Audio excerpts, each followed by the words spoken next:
যারা জীর্ণ জাতির বুকে জাগালো আশা, মন মলিন মুখে জাগালো ভাষা। যারা জীর্ণ জাতির বুকে জাগালো আশা, মন মলিন মুখে জাগালো ভাষা। হয়ে তারা যে ব্লকেট দিয়েছেন, তারপর আওয়ামী লীগের নীতি নিষিদ্ধের ইতিহাসটা আমরা জানি।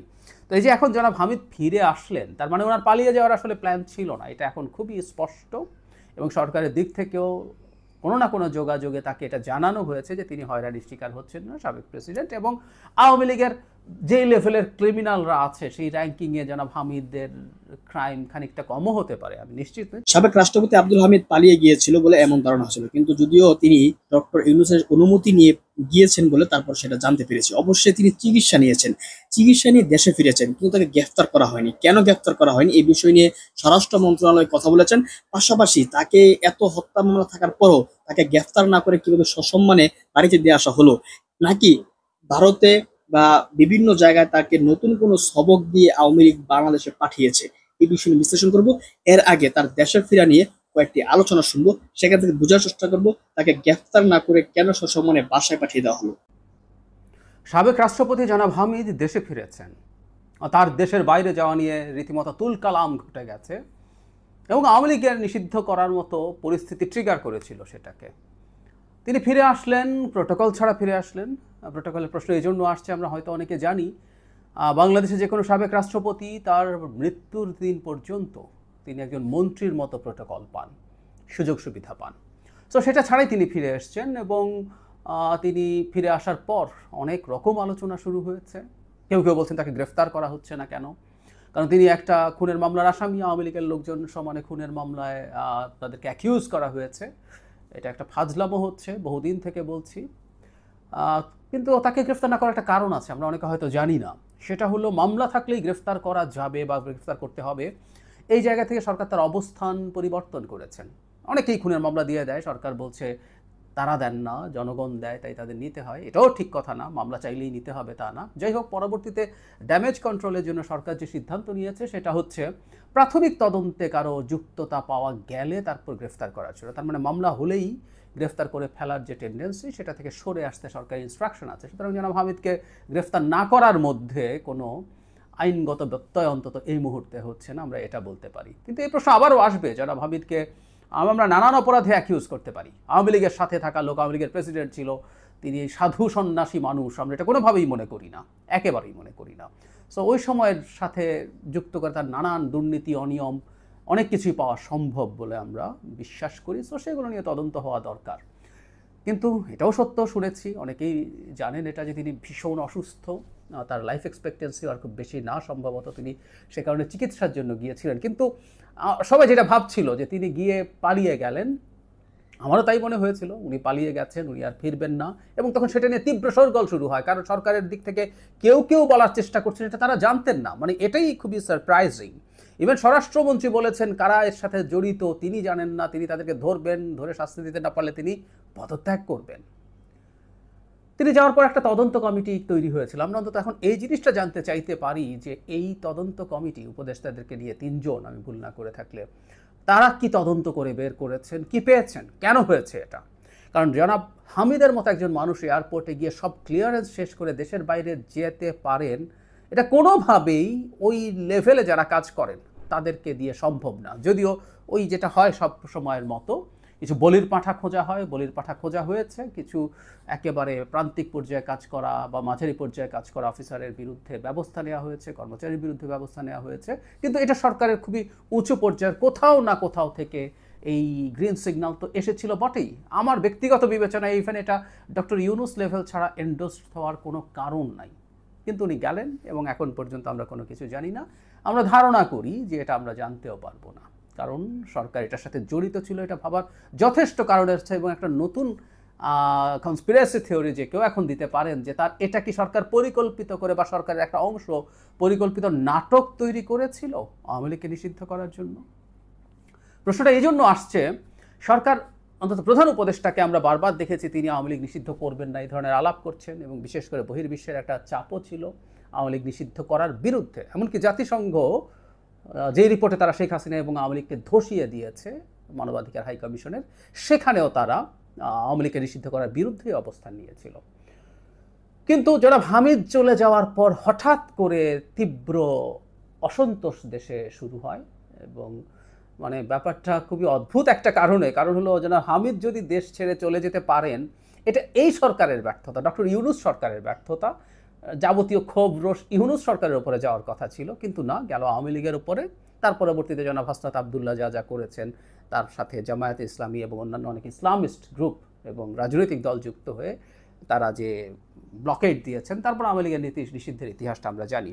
তো এই যে এখন জনাব হামিদ ফিরে আসলেন, তার মানে ওনার পালিয়ে যাওয়ার আসলে প্ল্যান ছিল না, এটা এখন খুবই স্পষ্ট।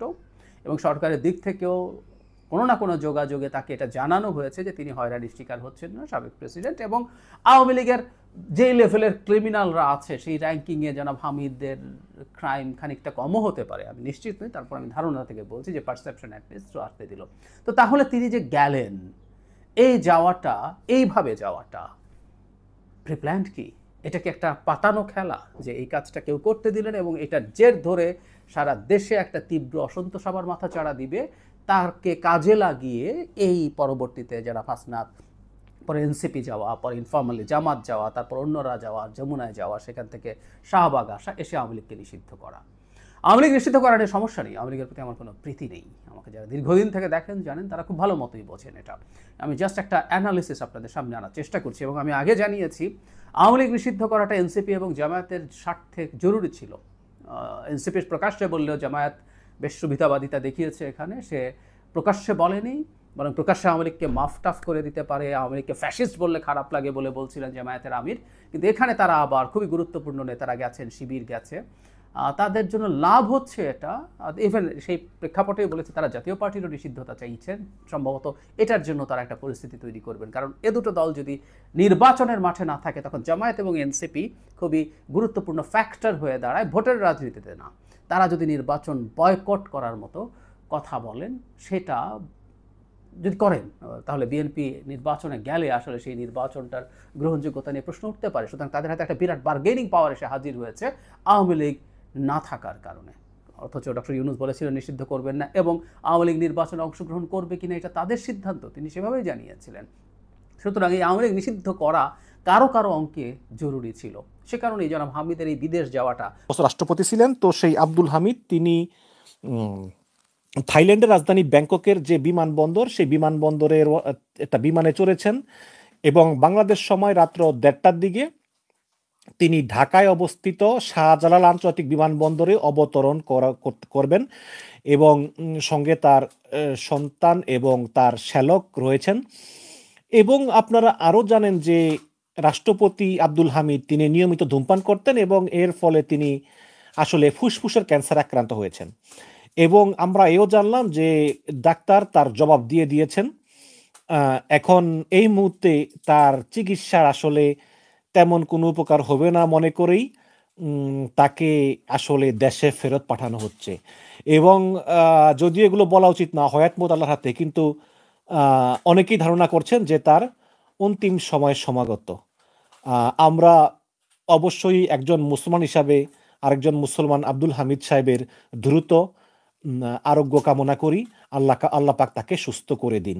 যদিও তিনি এই 10টা বছর ফ্যাসিবাদের দোসর ছিলেন এবং তিনি কখনোই শেখ হাসিনা সরকারের বিরুদ্ধে কোনো শব্দ উচ্চারণ করেননি। তাকে প্রশ্ন করেছিলেন আন্দ্রেই ব্রাহ্মণ পার্থ যে আপনি কেন কিছু বলতেছেন না, তিনি বলেছেন যে বিগত কোনো রাষ্ট্রপ্রধানই সরকারের বিরুদ্ধে কথা বলেনি, তো আমিও বলবো না।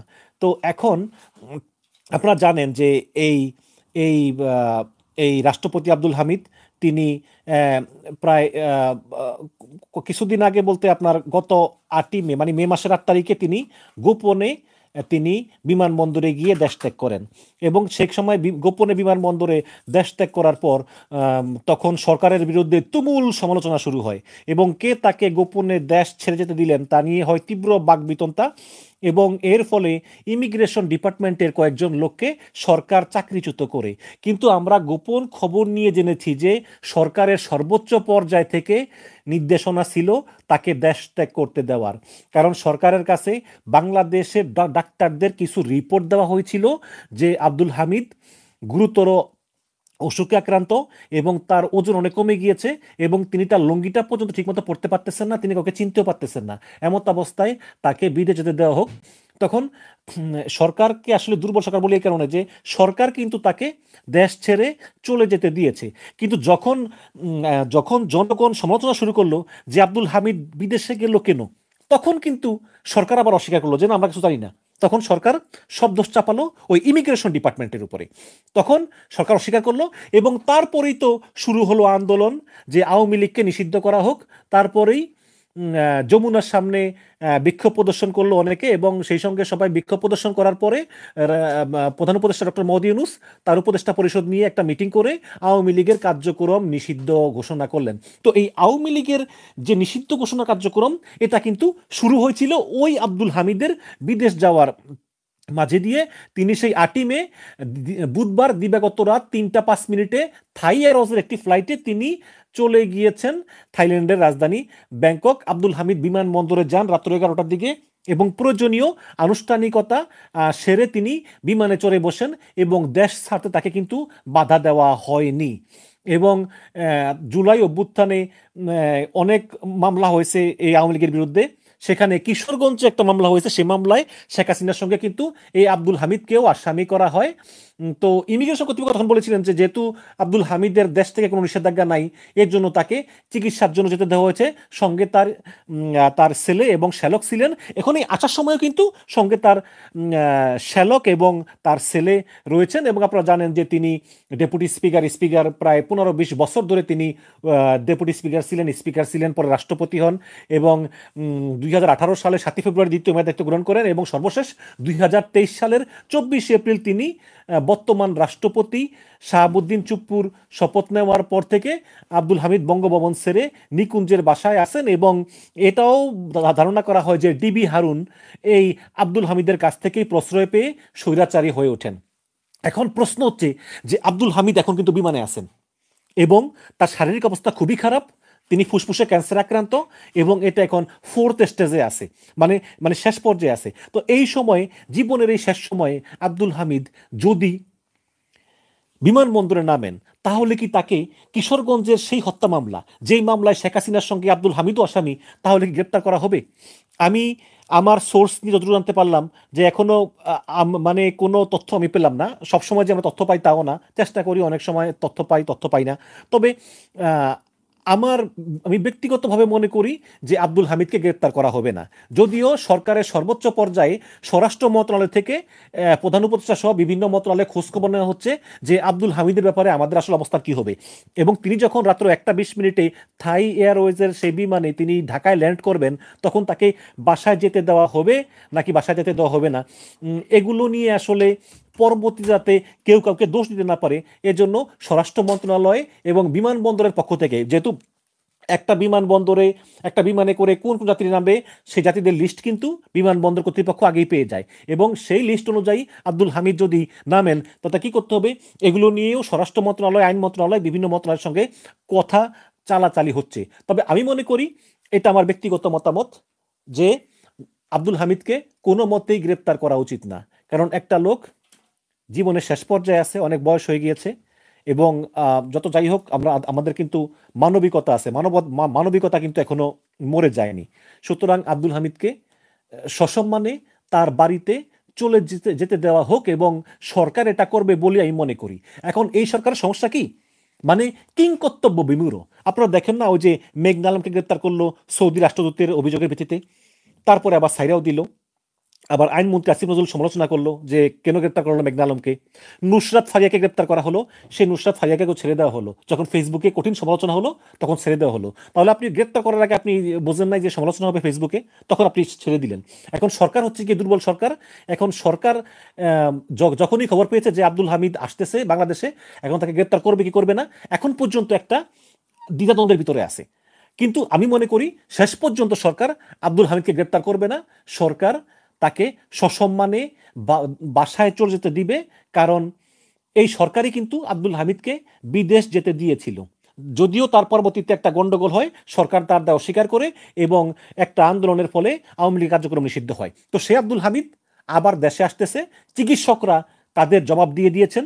এখন এই আব্দুল হামিদ অতীতে যাই করুক না করুক, যেহেতু তার অন্তিম সময় সমাগত, আমাদের প্রত্যেকটা মানুষেরই কিন্তু এক সময় অন্তিম সময় আসবে, এই আমারও কিন্তু এক সময় আসবে অন্তিম সময়, সেই মাহেন্দ্রক্ষণ কিন্তু সবার জীবনেই আসবে। সুতরাং আমি মনে করি যে অন্তত মানবিক দিক বিবেচনা করে হলেও আব্দুল হামিদকে সরকার অবশ্যই সসম্মানে বিমানবন্দর থেকে বাসায় যেতে দিবে বলেই আমার বিশ্বাস। আমরাও দেখি। সম্মানিত দর্শক, রাষ্ট্রপতি আব্দুল হামিদ বাংলাদেশে ফিরে এসেছেন। বেশ কিছুদিন আগে তিনি যখন চিকিৎসার জন্য থাইল্যান্ডে গেলেন, তখন তার সেই থাইল্যান্ড গমনকে কেন্দ্র করে সারা বাংলাদেশে তোলপাড় তৈরি হয়ে গেল। আমরা যে একটা অস্থির জাতি এবং খুব সহজেই অপরের প্রতি আস্থা হারিয়ে ফেলি, এমনকি নিজের প্রতি, তারই একটা বাস্তব রূপ আমরা দেখতে পেলাম যখন প্রেসিডেন্ট আব্দুল হামিদ দেশের বাইরে গেলেন। একথা স্পষ্ট যে তিনি দেশের বাইরে যখন গিয়েছিলেন, তখন দেশের সর্বময় কর্তৃত্ব যাদের হাতে বা যার হাতে, নিঃসন্দেহে তারা এই বিষয়টি ওয়াকিবহাল ছিলেন। কিন্তু যখন তার দেশ ত্যাগের পর গুঞ্জন শুরু হলো, আমাদের দেশে একজন রাষ্ট্রযন্ত্রে বা প্রশাসন যন্ত্রে কাউকে খুঁজে পেলাম না যার ব্যক্তিত্ব রয়েছে, সৎ সাহস রয়েছে এবং যার পেছনে মানুষের মতো মেরুদণ্ড রয়েছে। সবাই মুখ লাগানোর চেষ্টা করলেন এবং এই যে রাষ্ট্রপতি হামিদ দেশের বাইরে গেলেন, এই দায়িত্ব এয়ারপোর্টে যারা কর্মরত সাধারণ পুলিশ কর্মকর্তা রয়েছেন, তাদের কয়েকজনের উপর রীতিমতো গজব আকারে নাজিল করা হলো। তো একটা ছোট বিষয় নিয়ে যখন রাষ্ট্র দাঁড়াতে না পারে কারো পক্ষে, কিংবা অতি ক্ষুদ্র একটা বিষয় নিয়ে যখন রাষ্ট্র প্রতিবাদ করতে না পারে, কাজেই সে রাষ্ট্রের মান মর্যাদা কোথায় থাকে? বা এই রাষ্ট্র যারা পরিচালনা করেন, যাদের ন্যূনতম আত্মমর্যাদাবোধ, ন্যূনতম ব্যক্তিত্ব এবং ন্যূনতম মেরুদণ্ড যদি না থাকে, তাদের হাতে একটা দেশ কতটা নিরাপদ এবং কতটা অনিরাপদ, তা আমরা এই 2025 সনে হাড়ে হাড়ে টের পাচ্ছি। রাষ্ট্রপতি আব্দুল হামিদ যখন চলে গেলেন, আবার এখন যে ফিরে এলেন, এই দুয়ের মধ্যে যা কিছু ঘটেছে তা নিয়ে আলোচনা করব। তার আগে বলে নেই যে তাকে আমি কেন রাষ্ট্রপতি হামিদ বলছি, কিংবা তাকে কেন আমি সাবেক রাষ্ট্রপতি বলিনি। আমার দীর্ঘদিন পশ্চিমা দেশগুলোতে থাকার সুযোগ হয়েছে। সেখানে যত সামান্য সে দেশের রাষ্ট্র, অর্থনীতি, রাজনীতি নিয়ে পড়াশোনা করার সুযোগ হয়েছে সেই দেশেরই রাষ্ট্রীয় মদদে, অর্থাৎ রাষ্ট্রীয় স্কলারশিপে। তো সেখানে আমি দেখেছি যে জনপ্রতিনিধিদের যে সম্মান, ওটা আমৃত্যু অক্ষুণ্ণ থাকে এবং তাদের যে পদ পদবি, ওটি কখনো স্থানকাল পাত্রভেদে হেরফের হয় না। যেমন ধরুন একজন সিনেটর সাবেক, আমাদের দেশে সাবেক বলি, বা একজন মন্ত্রী বা এমপি সাবেক, কিন্তু আমেরিকাতে ওটা বলে না, ইউরোপে ওটা বলে না। যেমন তারা বলে সিনেটর জন, তো দেখা গেল তিনি 10 বছর আগে সিনেটর ছিলেন, কিংবা বলা হয় প্রেসিডেন্ট ক্লিন্টন, প্রেসিডেন্ট বুশ, কিন্তু তারা এখন আর প্রেসিডেন্ট নন। তো তারা তাদের যে রাজনৈতিক ব্যক্তিত্ব, সেই রাজনৈতিক ব্যক্তিত্বকে ওইভাবে সম্মান করেন।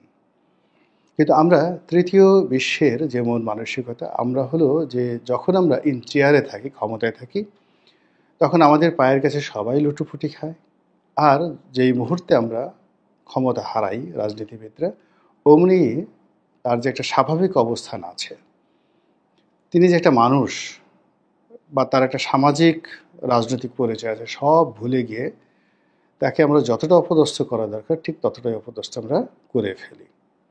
তো আপনি যদি পশ্চিমা গণতন্ত্রের ধারক বাহক হন, তাহলে আমাদের দেশে অতীতে যারা প্রেসিডেন্ট ছিলেন, ইনক্লুডিং খন্দকার মোশতাক, তাদেরকে প্রেসিডেন্ট হিসেবে সম্বোধন করতে হবে।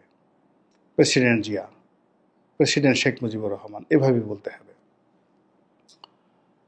তো যাই হোক, সেই কালচারে আদিষ্ট হয়েই বা অদিষ্ট হয়ে বা প্রভাবিত হয়ে আমি জনাব আব্দুল হামিদ সাহেবকে প্রেসিডেন্ট হামিদ বলে সম্বোধন করলাম।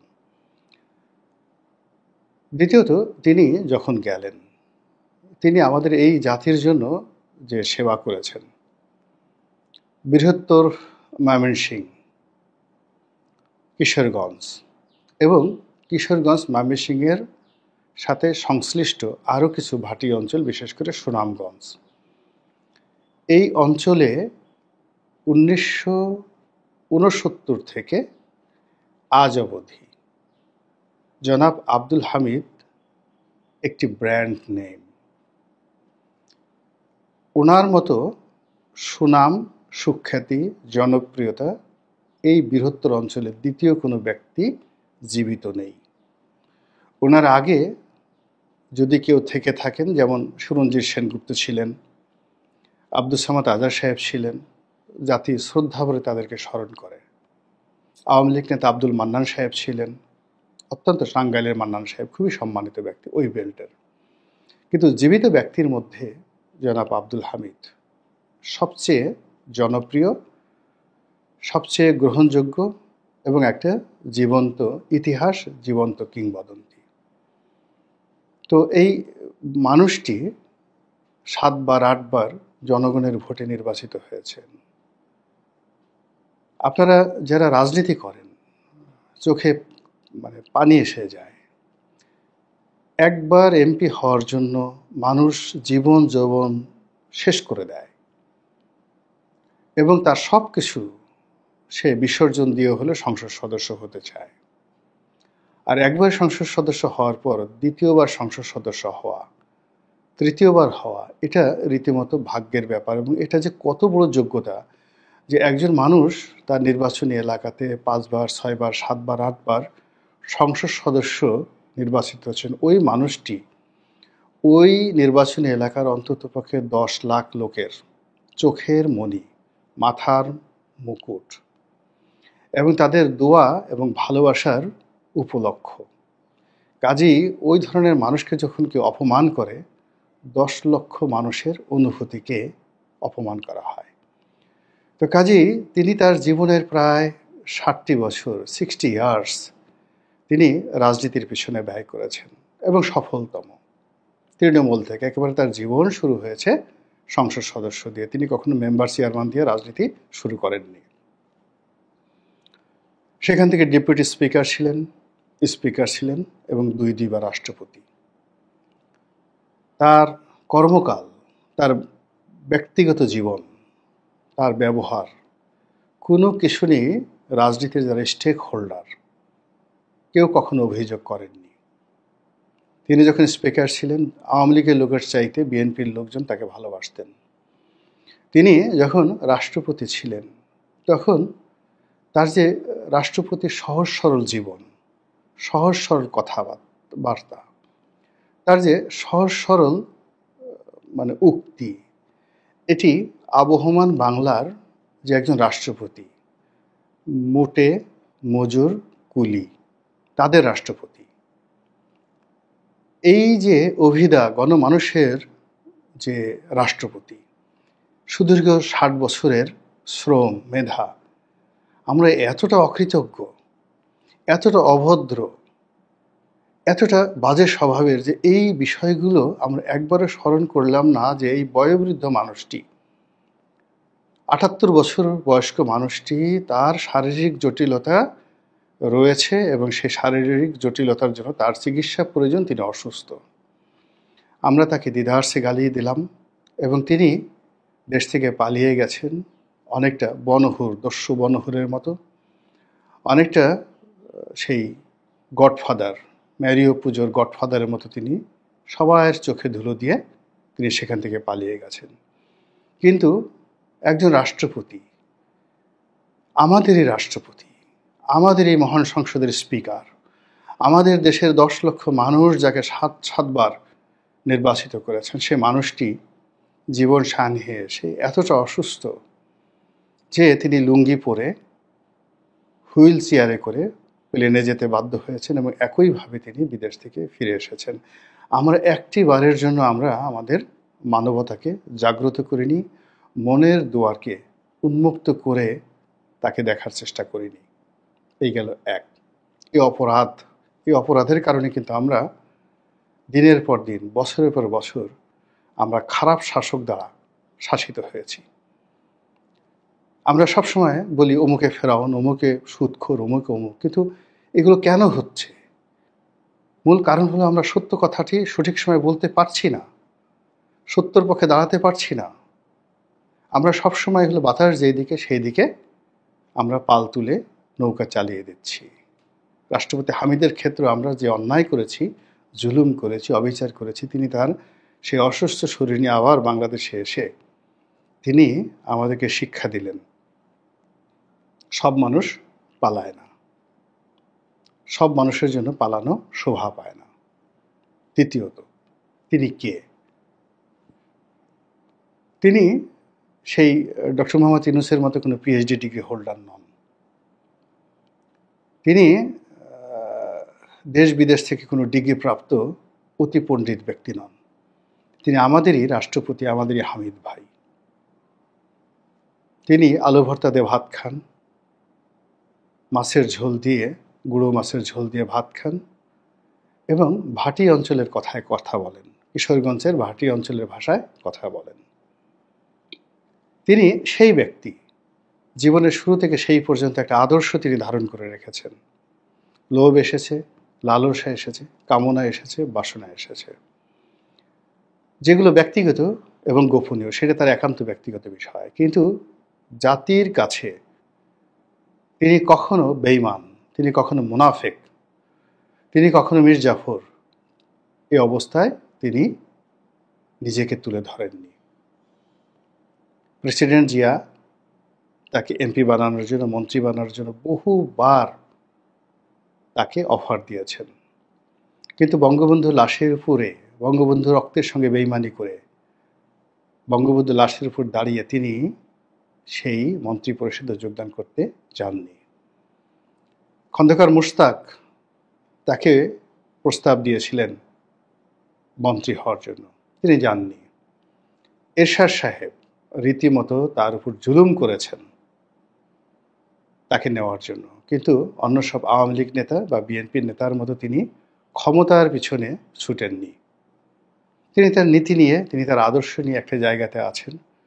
আপনি তাকে ভালো বলতে পারেন, মন্দ বলতে পারেন, তিনি তার মতো জায়গাতে আছেন। তিনি কখনোই সুবিধাভোগী ছিলেন না, তিনি সুবিধার পেছনে ছুটেননি।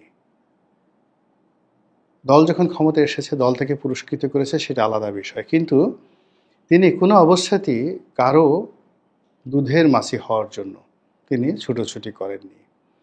একটা মানুষের জীবনের ৭৬-৭৮ বছর এভাবেই চলে গেছে। তার বঙ্গভবন তিনি যখন ছিলেন, ও বঙ্গভবন কিশোরগঞ্জের মানুষের জন্য খোলা ছিল, ওই বঙ্গভবন সাধারণ মানুষের জন্য খোলা ছিল। যে কোনো মানুষ তার সাথে দেখা করতে পারতেন, তার মেহমান হতে পারতেন, তার ঘরের খাবার খেতে পারতেন, এবং এখন পর্যন্ত সেই জিনিসটি রয়ে গেছে। তো সেই আব্দুল হামিদ সাহেব ফিরে এসেছেন।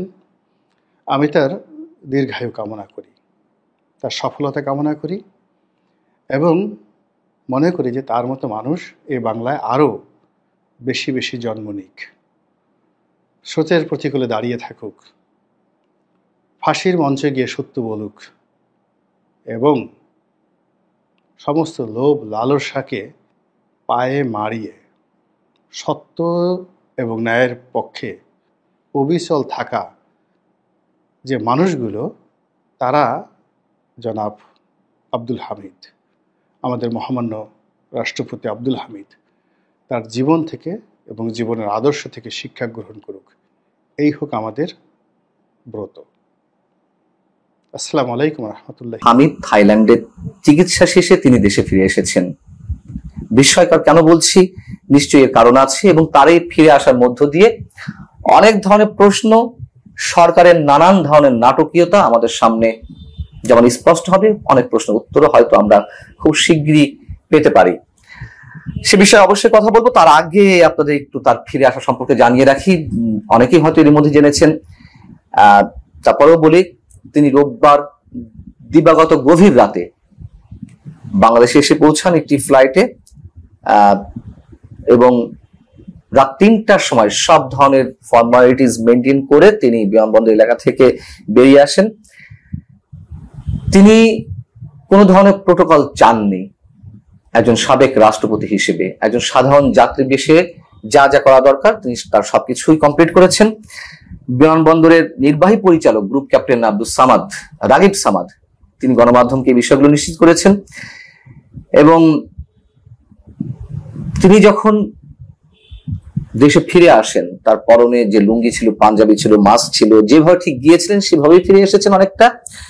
এবং তাকে খুব বিধ্বস্ত দেখাচ্ছিল, খুবই বিধ্বস্ত দেখাচ্ছিল। তার সঙ্গে গত মে মাসে 8 তারিখে যারা গিয়েছিলেন, তার শ্যালক ডাক্তার নওশাদ খান এবং ছেলে রিয়াদ আহমেদ, তারাও ফিরে এসেছেন। প্রশ্ন হলো যে কেন তিনি ফিরে এলেন? তিনি তো ইচ্ছা করলে থেকে যেতে পারতেন থাইল্যান্ডে, তাই না? আমি মনে করি তিনি জীবনের ঝুঁকি নিয়ে হলেও ফিরে এসেছেন দেশে। তার আটক হওয়ার যথেষ্ট সম্ভাবনা রয়েছে, তারপর তিনি ফিরে এসেছেন। এখন বিষয় হচ্ছে যে তিনি যে থাইল্যান্ডে গেলেন চিকিৎসা উদ্দেশ্যে, এরকম একটি বিষয় তো সরকারের বিভিন্ন মহল কর্তৃপক্ষ বা বিভিন্ন জায়গা থেকে, সরকারের অনুগত হোক বা সরকারের শিখিয়ে দেওয়া হোক, একটা শ্রেণী থেকে এরকম একটি বিষয় এস্টাবলিশ করার চেষ্টা করা হয়েছিল যে তিনি পালিয়েছেন। কেন তিনি পালিয়েছেন, কেন তাকে পালাতে যেতে দেওয়া হলো, এরকম একটি ক্ষোভের সৃষ্টি করা হলো জাতীয় নাগরিক পার্টি এনসিপি নেতাকর্মীদের দিয়ে। তারা যমুনার সামনে অবস্থান নিল এবং দাবি তুলল যে আন্তর্জাতিক অপরাধ ট্রাইব্যুনালে আওয়ামী লীগের বিচার অবিলম্বে শুরু করতে হবে। বিচার তো সবাই চাই, কিন্তু যে প্রক্রিয়ায় মব ক্রিয়েট করে তারা যেভাবে যমুনা প্রধান উপদেষ্টা বাসভবন ঘেরাও করে যেভাবে দাবিগুলো তুললো, আমাদের মনে অনেক ধরনের সন্দেহ যাচ্ছিল। এবং আওয়ামী লীগের রাজনীতি বা আওয়ামী লীগকে নিষিদ্ধ করার দাবি তোলা হলো। আমরা দেখলাম যে নাটকের অংশ হিসেবে আন্দোলনকারীদের উপরে সিটি কর্পোরেশনের স্প্রে ক্যানন মেশিন দিয়ে ঠান্ডা পানি ছিটানো হলো, পানির ব্যবস্থা করা হলো, খাওয়ার ব্যবস্থা করা হলো, নিরাপত্তা ব্যবস্থা করা হলো, আন্দোলন করবে যা সুযোগ সুবিধা দেওয়া দরকার সবকিছু করা হলো। এবং আওয়ামী লীগ নিষিদ্ধ করা হলো 10ই মে, আওয়ামী লীগের রাজনৈতিক কার্যক্রম। তখনই আমি বলেছিলাম, যেদিন মানে আওয়ামী লীগের রাজনীতি যে নিষিদ্ধ করা হলো রাজনৈতিক কার্যক্রম, সেদিন নয়, 8 তারিখে যেদিন সাবেক রাষ্ট্রপতি অ্যাডভোকেট আব্দুল হামিদ দেশ ছাড়লেন, ওই দিনই আমি মন্তব্য করেছিলাম, আপনারা একটু খেয়াল করে দেখেন, যে রিফাইন্ড আওয়ামী লীগ গড়ে তোলার কথা বলা হচ্ছে। তাদের নেতৃত্বে যাদের নাম গুঞ্জন আকারে শোনা যাচ্ছিল, তাদের মধ্যে অ্যাডভোকেট আব্দুল হামিদের নাম ছিল, নারায়ণগঞ্জ সিটি কর্পোরেশনের সাবেক মেয়র সেলিনা হায়াত আইভির নাম ছিল, সাবের হোসেন চৌধুরীর নাম ছিল। তো রিফাইন্ড আওয়ামী লীগ যাতে গড়ে উঠতে না পারে, তারই অংশ হিসেবে হয়তো আব্দুল হামিদকে শর্ত দেওয়া হয়েছে, আপনাকে আটক করা হবে নাকি আপনি বিদেশ যেতে চান। হয়তো আব্দুল হামিদ সেটি বেছে নিয়েছেন। এবং ওই রাতেই আমরা দেখলাম 8 মে দিবাগত রাতে সেলিনা হায়াত আইভির বাড়ি ঘিরে ধরলো শত শত পুলিশ। আবার সেলিনা হায়াত আইভির যারা কর্মী সমর্থক ছিলেন, হাজার হাজার সাধারণ মানুষ, তার কর্মী সমর্থক সহ, তারা প্রতিরোধ গড়ে তুললো যে তাকে আটক করতে দেয়া হবে না। এবং তাদের প্রতিরোধের মুখে একটা পর্যায়ে সকালে তাকে আটক করতে সফল হয় পুলিশ। এই সবই একটার সাথে আর একটা সম্পৃক্ত ছিল। এখন অ্যাডভোকেট আব্দুল হামিদ যে ফিরে এলেন, প্রশ্ন তুলতে পারেন তাহলে কেন তিনি ফিরে এলেন? সবকিছুই নাটকের অংশ। আব্দুল হামিদ নাটক করছেন তা না, হয়তো তাকে শর্ত দেওয়া হয়েছিল, তিনি ঠিকই গেছেন, তার চিকিৎসারও প্রয়োজন ছিল, তবে তিনি জীবনের ঝুঁকি নিয়ে, আটক হওয়ার একটা প্রচন্ড ঝুঁকি নিয়েও তিনি দেশে ফিরে এসেছেন। আচ্ছা, ধরে নিলাম যে এটি নাটক নয়, এটি নাটকের প্লট তৈরি করা হয়নি, রিফাইন্ড আওয়ামী লীগ গড়ে ওঠা না ওঠার বিষয় হিসেবে। তিনি যে বিমানবন্দর ছাড়লেন, ঢাকা আন্তর্জাতিক বিমানবন্দর, ঊর্ধ্বতন কর্তৃপক্ষের অনুমতি ছাড়া তো আর তিনি দেশ ত্যাগ করতে পারেন না, পারার কথাও নয়। কিন্তু আমরা দেখলাম যে নাটক করা হলো এবং সেই নাটকের অংশ হিসেবে বলির পাঠা হলেন 4 পুলিশ কর্মকর্তা। কিশোরগঞ্জের এসপি, ঢাকা বা শাহজালাল আন্তর্জাতিক বিমানবন্দরের ইমিগ্রেশন পুলিশের অতিরিক্ত পুলিশ সুপার পদমর্যাদার একজন কর্মকর্তা, একজন উপ সহকারী পুলিশ কর্মকর্তা, একজন উপ পুলিশ কর্মকর্তা, 4 পুলিশ কর্মকর্তাকে বরখাস্ত করা হলো, উদর পিণ্ডি বুদর ঘাড়ে চাপিয়ে দেওয়া হলো। সরকার যেন কিছুই জানে না। তো এটাও নিশ্চয়ই একটা নাটক ছিল। আবার তিনি এমনও হতে পারে যে তাকে বিদেশে পাঠিয়ে দিয়ে আওয়ামী লীগ নিষিদ্ধের একটা জোরালো দাবি তোলার একটা ব্যবস্থা করা হয়েছিল। সেটিও আমরা দেখলাম। কিছু তো একটা হবে, কোনো না কোনো নাটকের অংশ তো হবে, এবং নিশ্চিতভাবে তা হয়েছে। এখন প্রশ্ন হচ্ছে যে তাকে কি আটক করা হবে? যেভাবে একের পর এক হত্যা মামলা আওয়ামী লীগের শীর্ষ নেতাদের বিরুদ্ধে, সাংস্কৃতিক কর্মীদের বিরুদ্ধে, খেলোয়াড়দের বিরুদ্ধে হয়েছে, তা তো এখন তুমুলভাবে সমালোচিত দেশে এবং আন্তর্জাতিক অঙ্গনে। সব মামলায় যে একবারে বানোয়াট আমি সে কথা বলবো না, কিন্তু আওয়ামী লীগকে নিশ্চিহ্ন করতে, আওয়ামী লীগের বিচার হোক আমরা সবাই চাই, আওয়ামী লীগের নেতা কর্মীদের, কিন্তু আওয়ামী লীগের রাজনীতি নিষিদ্ধ হোক এটি যেমন অনেক রাজনৈতিক দলও চায়নি, বিএনপিও চায়নি।